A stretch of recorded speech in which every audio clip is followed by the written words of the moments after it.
Kasus diskriminasi dan rasisme sudah menjadi rahasia umum yang banyak dibicarakan oleh dunia. Kasus-kasusnya pun terkenal dan tak jarang menjadi perbincangan panas di dunia maya. Kasus kali ini menjadi salah satu kasus rasial yang berujung pada kematian pria Amerika berkulit hitam bernama George Floyd. Sebelum Kenti cerita, selamat datang di channel Willy CH. Kenalin gue, Willy Kurniawan.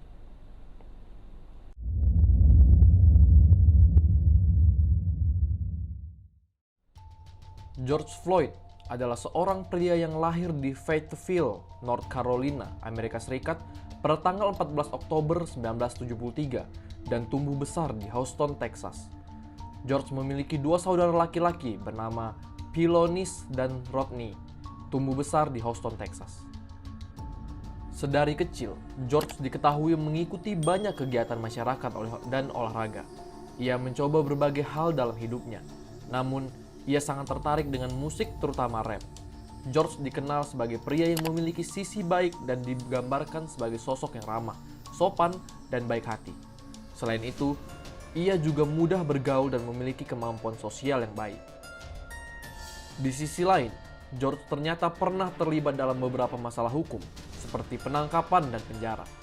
Diceritakan bahwa ia pernah masuk penjara pada tahun 2009 karena perampokan dan membawa senjata. Setelah keluar dari penjara, dia berusaha merubah hidupnya dan mencari pekerjaan yang lebih baik di Minneapolis. Dia juga dekat dengan banyak orang di komunitasnya dan dikenal sebagai seorang yang selalu siap membantu. Terlepas dari masa lalu itu, banyak orang yang berbicara mengenai sifat baiknya. Tak sedikit yang menganggap George Floyd sebagai seorang yang memiliki sisi baik dan ingin mencari peluang baru dalam hidupnya.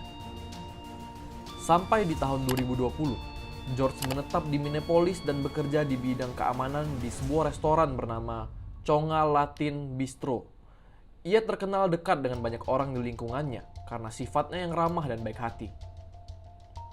Kehidupan George bisa dibilang berjalan dengan cukup normal, bekerja dan beraktivitas seperti orang-orang pada umumnya.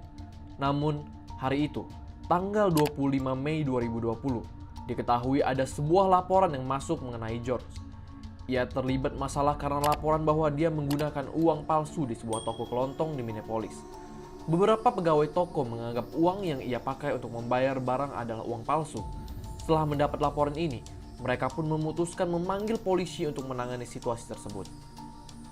Pada hari itu, sekitar pukul 20.00 waktu setempat, seorang pegawai toko kelontong bernama Cup Food menelpon polisi setelah George diduga menggunakan uang palsu untuk membayar barang di toko. Polisi pun kemudian merespon laporan ini dan datang segera mendatangi lokasi laporan yang diberikan. Polisi yang saat itu bertugas adalah Derek Chauvin. Derek sendiri merupakan seorang polisi yang berpengalaman dan bekerja di Departemen Kepolisian Minneapolis. Derek lahir pada tanggal 19 Maret 1976 di Oakdale, Minnesota, Amerika Serikat. Dia telah bergabung dengan Departemen Kepolisian Minneapolis dan bekerja sebagai petugas kepolisian selama lebih dari 2 dekade atau kurang lebih 20 tahun. Chauvin memiliki rekam jejak dalam penegakan hukum yang meliputi berbagai kasus dan tugas dalam kepolisian. Selama bertugas di kepolisian, Chauvin juga telah menghadapi berbagai situasi dan interaksi dengan masyarakat. Ia memiliki sejarah dalam penangkapan berbagai insiden dan telah menjalani pelatihan serta pelajaran yang berkaitan dengan penegakan hukum atau taktik penangkapan. Kembali ke hari penangkapan, petugas kepolisian, Derek dan rekan-rekannya yang menerima laporan pun tiba di tempat toko kelontong dan menemui George. George saat itu tengah berada di mobilnya bersama 2 orang lainnya ketika petugas polisi tiba di tempat, yakni sekitar pukul 20.08. Petugas-petugas tersebut akhirnya bertanya beberapa hal kepada George dan rekannya di dalam mobil. George juga diminta untuk menunjukkan kartu identitas. Petugas kemudian menggerakkan George untuk keluar dari mobil dan mulai berinteraksi dengannya sekitar pukul 20.14 sampai 20.18. Pada awalnya, George bersikap kooperatif dengan petugas dan tidak menunjukkan adanya tanda-tanda ancaman atau agresi. Namun, situasi mulai berubah ketika petugas mencoba menangkapnya. Pada pukul 20.19, petugas kepolisian mencoba menahan George untuk mengajaknya masuk ke kendaraan polisi. Perlawanan mulai terjadi. Hal ini kemudian memicu pergulatan antara George dan petugas kepolisian. Di video yang terekam oleh orang-orang di sekitar, menunjukkan bahwa George terlihat berusaha menunjukkan kerjasama. Sekitar kurang lebih 5 menit, pada pukul 20:24, situasi kemudian semakin memanas hingga akhirnya Derek memindahkan George dari luar mobil ke tanah. Ia mulai berlutut atau menempatkan lututnya di leher George. Ini adalah momen yang menjadi fokus utama dalam insiden ini. Pada saat ini, George sudah berada di tanah dan terbelenggu. Posisi itu terus berlangsung hingga sekitar pukul 20:27. George mengatakan bahwa dia tidak bisa bernapas dan meminta bantuan. Orang-orang di sekitar yang menyaksikan insiden tersebut merekam video dan berusaha membujuk petugas untuk menghentikan tindakan tersebut. Selama kurang waktu 2 menit, George mengatakan "I can breathe" atau "saya tidak bisa bernafas", tetapi tidak dihiraukan, dan pada pukul 20:29, ia pun kehilangan kesadaran serta sudah tidak memberikan respon. Di kondisi ini, orang-orang di sekitar semakin ribut karena khawatir. Tapi, di video yang terekam menunjukkan Derek tetap berlutut di atas George walaupun ia sudah tidak sadarkan diri. Sekitar 9 menit dari awal Derek mulai berlutut, yakni pada pukul 20:30, petugas akhirnya melepaskan lutut Derek dari leher George Floyd.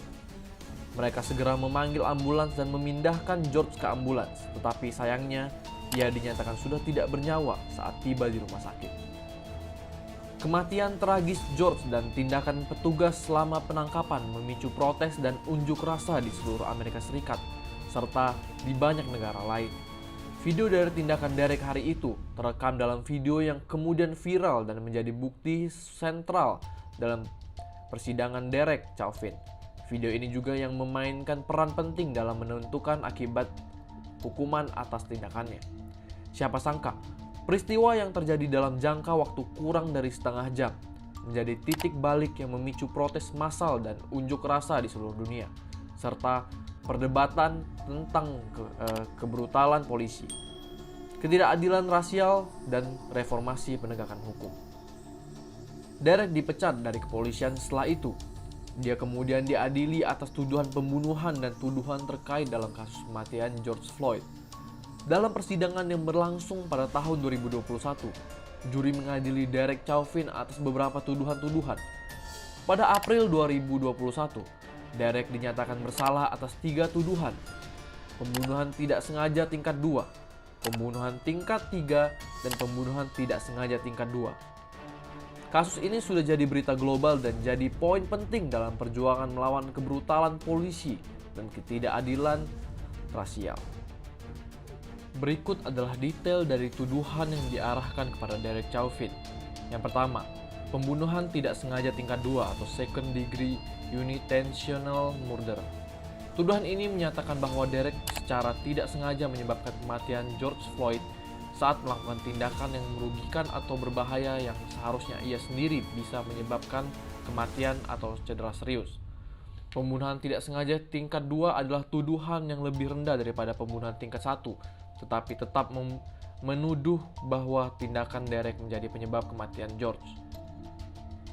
Yang kedua, pembunuhan tingkat 3 atau third degree murder. Derek juga dihadapkan pada tuduhan pembunuhan tingkat 3 yang menyatakan bahwa dia bertindak dengan kelalaian yang sangat besar dan merugikan yang mengakibatkan kematian George Floyd. Ini menunjukkan bahwa Derek tidak sengaja membunuh Floyd, tetapi perilakunya sangat tidak bertanggung jawab dan berbahaya. Yang ketiga, pembunuhan tidak sengaja tingkat 2 atau second degree manslaughter. Tuduhan ini menyatakan bahwa Derek melakukan tindakan yang mengakibatkan kematian George Floyd tanpa niat untuk membunuh, tetapi dengan perilaku yang sangat keliru, ceroboh, atau sembrono. Ini mengacu pada tindakan yang sengaja yang mengakibatkan resiko besar terhadap keselamatan orang lain.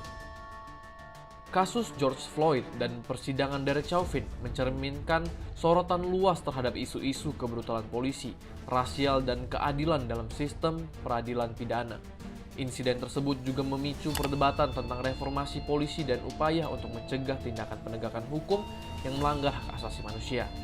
Tak hanya itu, kasus ini juga memainkan peran penting dalam perluasan pergerakan Black Lives Matter atau sebuah gerakan sosial yang bertujuan untuk menentang kekerasan polisi terhadap orang-orang berkulit hitam dan juga menyerukan kesadaran terhadap masalah ketidakadilan rasial yang dihadapi komunitas kulit hitam yang telah berkembang sejak tahun 2013.